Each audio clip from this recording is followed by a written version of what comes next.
Hello, I'm Adam. Welcome to this first video on my new channel about model aircraft. I'm pretty new to this hobby and definitely still a beginner, but I thought it would be cool to share the experience.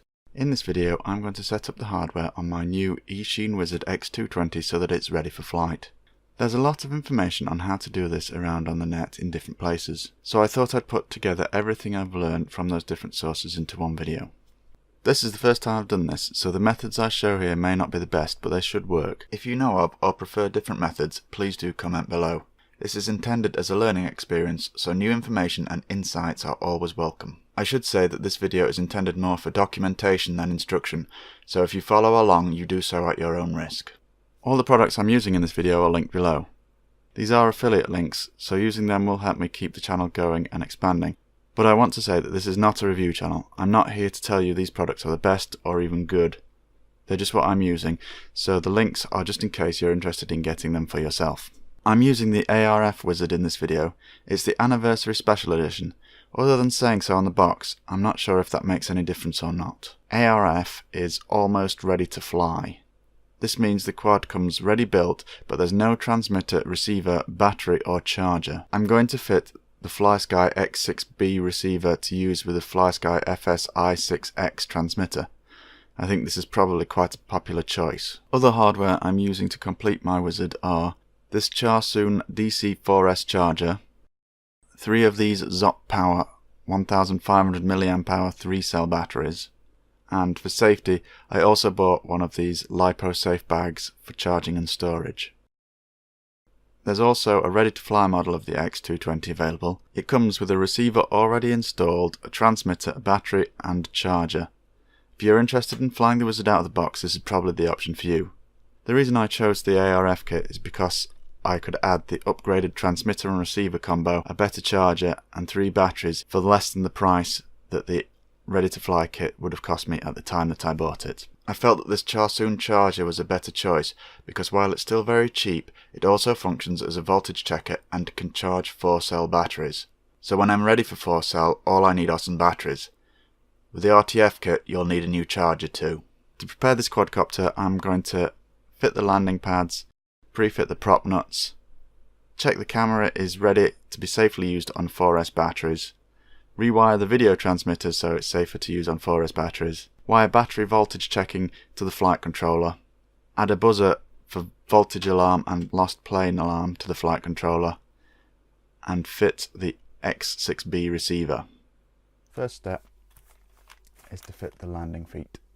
These are little foam pads pre-cut with adhesive on the back. So let's flip it over. The best place to put them apparently is here, not covering up the wires and not sticking on these little cable ties.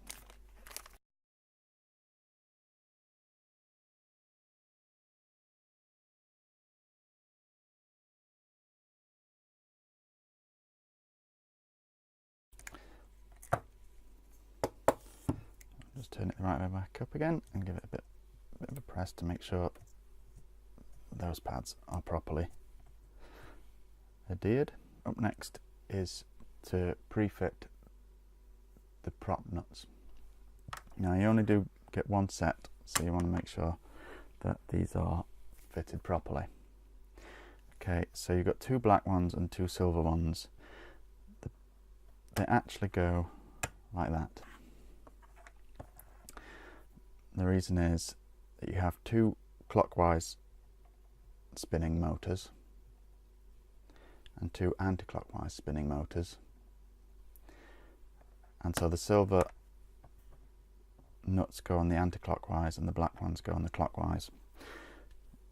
You might also notice that there's a little dimple in these 2 and not in these 2, so that makes it easier to tell which way these motors spin. You do get these little spanners in the packet for tightening these up, but it's a bit of a tight fit for mine. I don't know whether others are different, so I'm just going to use this instead. So I'm not going to put any props on just yet. I'm just going to tighten these down because they're locking nuts and they've got nylon in, which needs to be threaded.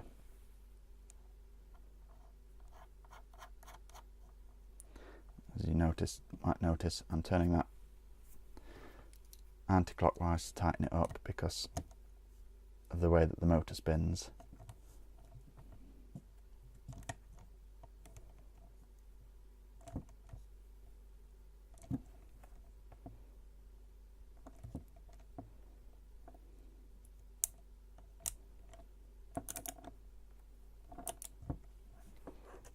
Hold that down.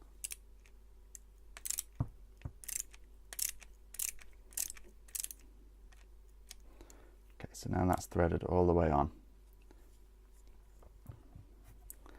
Do the same with this one.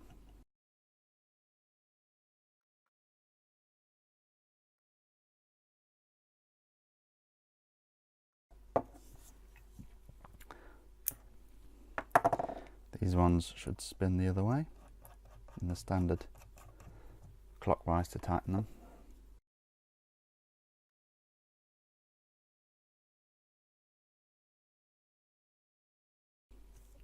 And don't stick anything in the holes to hold these because you'll damage the motors.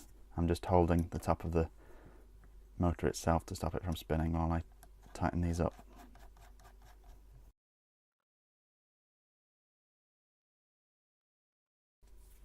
Right, let's start to take this thing apart.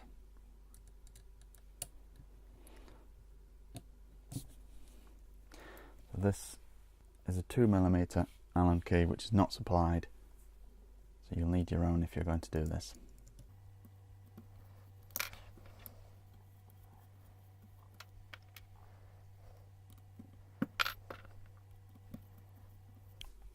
Right, that's the 6 bolts removed, so the top plate should just lift off now.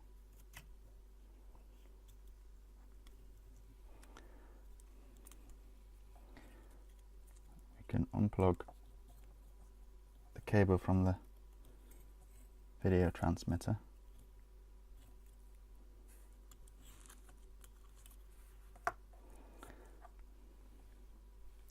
The two sides should lift out, as should the camera. Just remove the cable from that as well.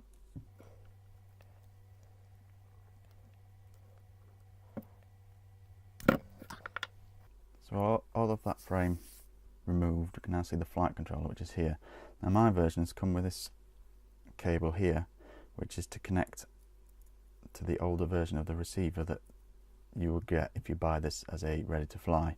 So I'm not going to be using that.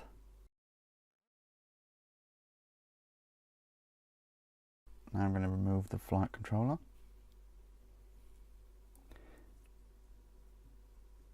It has plastic nuts which hold it in place and separate the boards.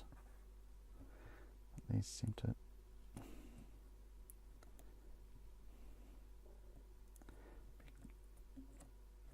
be quite easy just to remove with my fingers.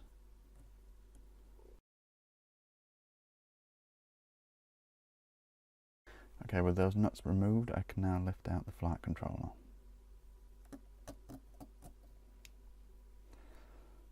And reveal a horrible nest of cables.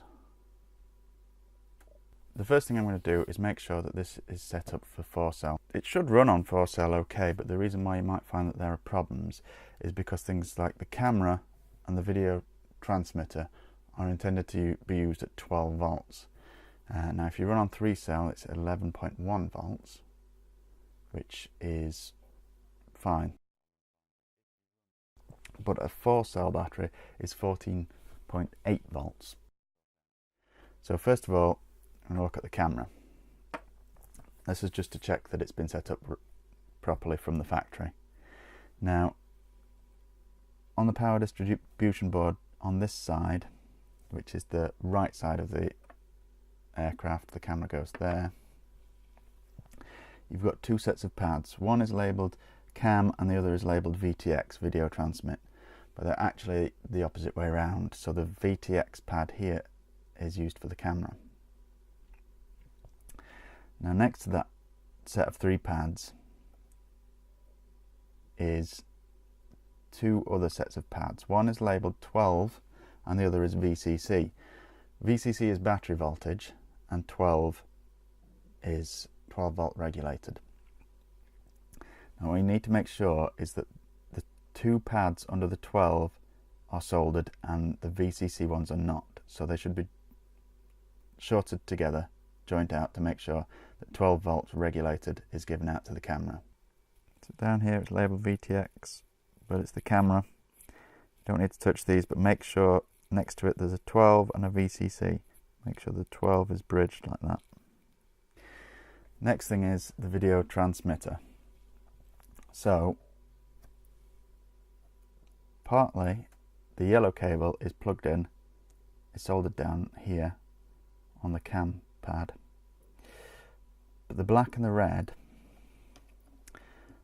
go to the other side of the board and they're soldered down here, which is power directly from the battery.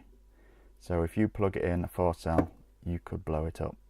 So what I need to do is move those two cables from there to over here. We have a 12 volt regulated pad that's not being used. So if I solder it to there, the transmitter always gets 12 volts regardless and shouldn't blow up. So moving the VTX power from here at the front to down here, these 12 volt regulated pads there.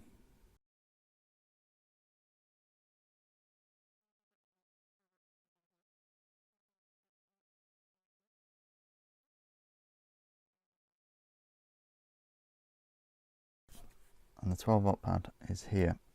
You need to tin it first.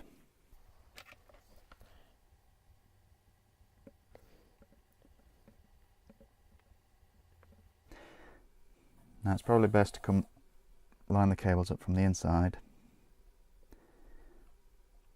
and make sure that they don't go past the edge of the board, because you have this piece of carbon fibre in there, and carbon fibre does conduct, so we don't want it short across.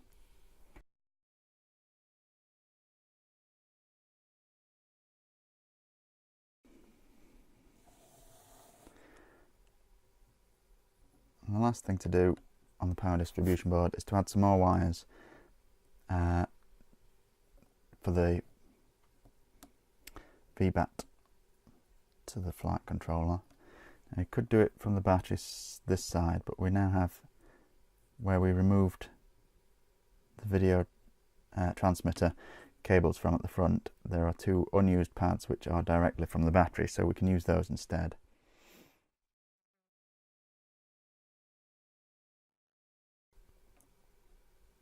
Pop the flight controller back down.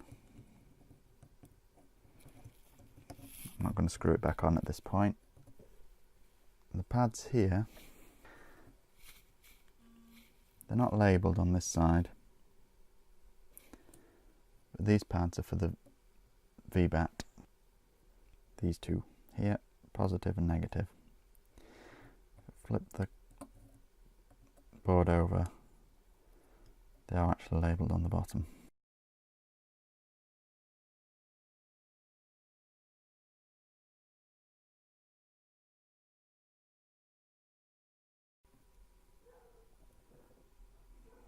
Make sure to get the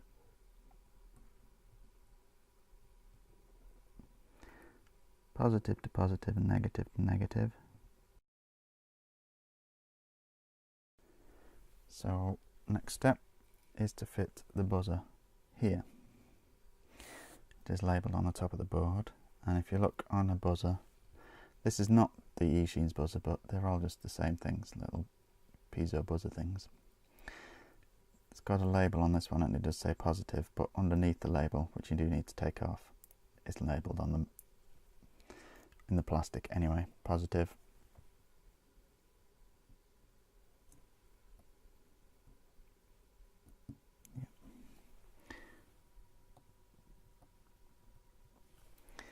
Okay,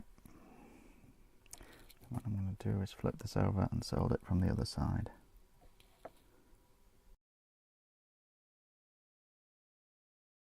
One of my main goals in making this video was to talk about the different ways that you could connect the X6B receiver to the F3 flight controller. While I was editing this video, I realised I didn't do a very good job of that, so I decided to try again. The universally recommended protocol to use for allowing this receiver to communicate with this flight controller is iBus. On the receiver, that's this socket here, which is labelled iBus. On the flight controller, you actually have a choice. Perhaps the easiest to use is this socket here at the rear of the quad. Both sockets are JST-SH sockets, or 1.0mm pitch JST connectors. The receiver has a 3-pin connector and the flight controller has an 8-pin connector. The problem is that the receiver comes with this cable, which has a 3-pin JST-SH connector on one end and a 3-pin servo connector on the other end. Likewise, the quad comes with this cable, which has an 8-pin JST-SH connector on one end and a 3-pin servo connector on the other end. So how exactly are you supposed to connect the two together? Well, you have a few options. The simplest being that these so-called servo connectors are an electrical standard. They are 2.54mm header pins. These are used in all kinds of electronics for connectors and jumpers, from PC motherboards to these solderless breadboards. So you can actually easily and cheaply get hold of these header pin strips. They are usually available in single and double row, straight pin or right angle pin. This one being a single row straight pin header. 40 pins such as this one are quite common, but they're made so they can easily be separated into smaller numbers by cutting in these little grooves. So you could take 3 of the pins from one of these and then pull the pins slightly through the plastic to make them evenly spaced on either side. Take the supplied cables and connect them on either side, ensuring to match up the black cable, the red cable, and the white to the yellow. The black one being negative, red being positive, and the yellow and white being the signal. Once I'd done this, I'd wrap this whole thing in electrical tape to stop it from falling apart in the air. You could also use a double row header like this one on this board here. Take the supplied cables and put them on each row.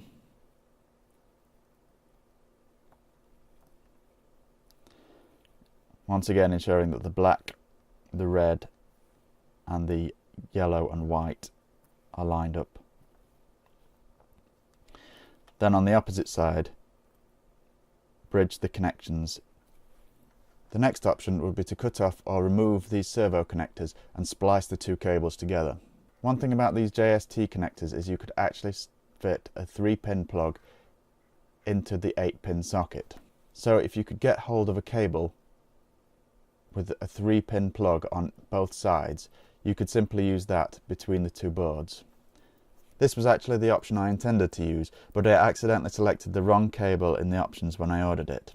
So what I got instead was a cable like this, with the JST-SH 3-pin connector on one side and bare wires on the other.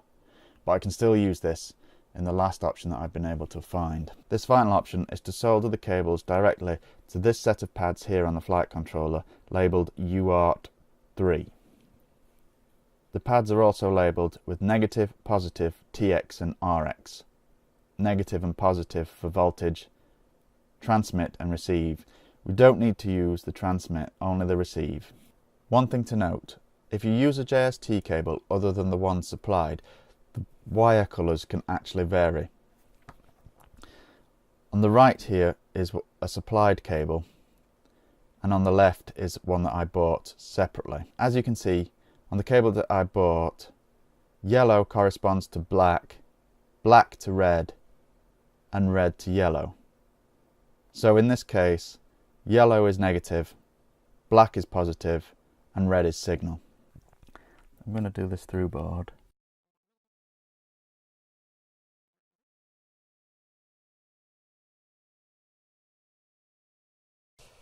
Okay, so I did this off camera, but this is how I've mounted my receiver. Might not be a great way, I don't know.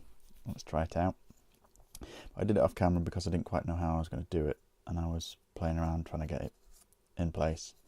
So this is what I've done. I've got the receiver mounted to the top plate just in front of the transmitter. The video transmitter is mounted with Velcro tabs. Then I use 2 cable ties through, there's two small holes just in front of the hole where you can see the video transmitter. So I used cable ties through the big hole for the where you can see the video transmitter and the 2 smaller holes to make mounting points. Then I threaded the 2 aerials up through the smaller holes in front of the cable ties and up alongside the cable tie, and then use a little bit of electrical tape to initially fasten the aerials to the cable ties, and then some heat shrink to produce this. It may not be the best, may not be a good, I don't know, but let's try it. Right, so time to reassemble.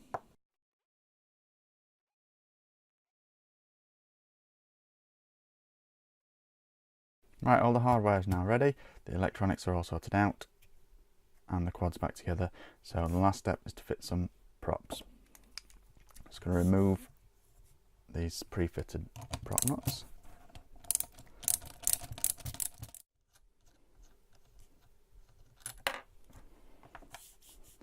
So because we have clockwise motors and anti-clockwise motors, we also have clockwise props and anti-clockwise props.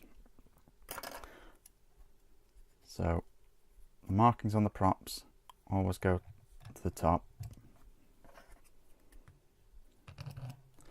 One way to remember which way they go is if you're looking down the length of the quad, the props always turn in towards you. It's the same on the back. Writing up,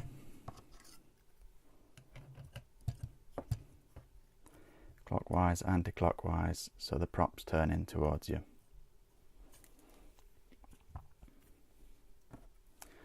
Let's get these back on. Just holding the top of the motor and tightening the nuts down until they're snug.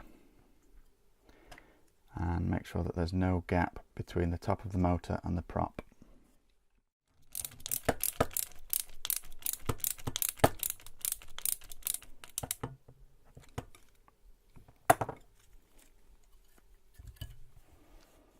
There we go, finished.